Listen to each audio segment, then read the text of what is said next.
Sofia Kirabo bw'omutunuulira ku social media n'endabika ye n'obulungi bwe ayingira ttaka ku Sande bamuteeka mu ttaka kayabwe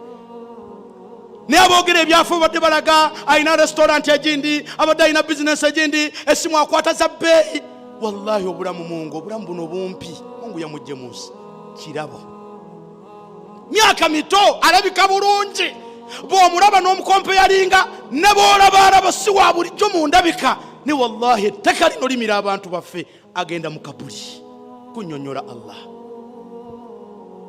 ebyo gwe tebikubuulirira n'oga nti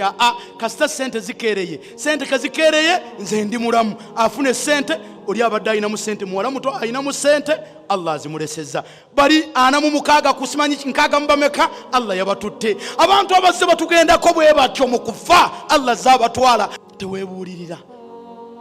teweebaza tofumiitiriza abaana bano bonna bw'olaba abakyala abakyali abato bonna kati bagenzi nsooka owokubiri ye Sophie Kirabo owokusatu ye Olisha M bonna nga batuvuddeko ku maaso mweno wiiki tusabe emyoyo gy'abagenzi omukama oba Allah abeere ng'agiramuza kisa wabula ye mwana muwala ono Sophie Kirabo agenda kubeera ng'aziikibwa kayabwe era kankuweeko ku bimu ebiri essaawa eno nga basisita be bagezaako okubeera nga boogerako eri abantu naye nga bazigana biwoobe omukama mulungi obudde bwonna omukama mulungi era embeera zewebwawo ne ku ludda luli assalamu alaikum warahmatullahi wabarakatuh waalaikum salamu warahmatullahi wabarakatuh bannange kyetusaba musabire tusobole okuma bannange mwewale kutya tukume kubanga mukama yakolaki asalawo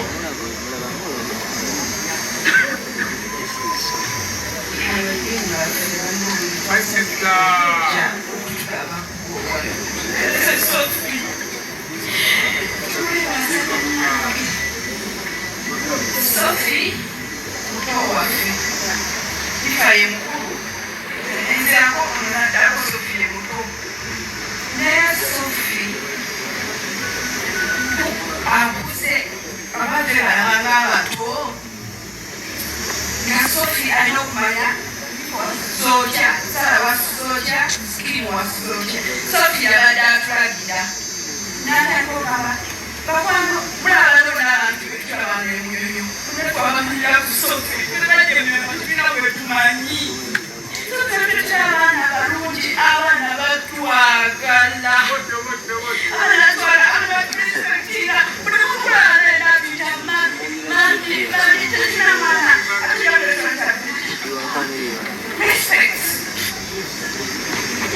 never respect batwagira mwana beberu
Some bright morning when this life is over, I will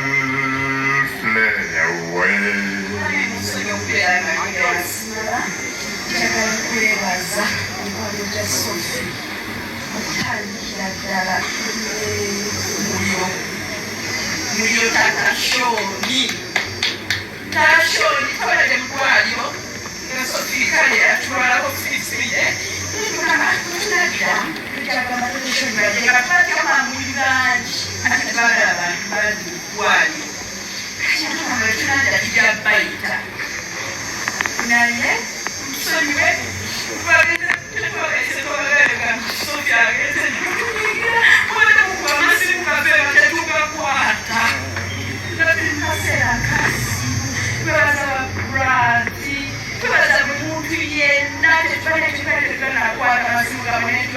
Thank you.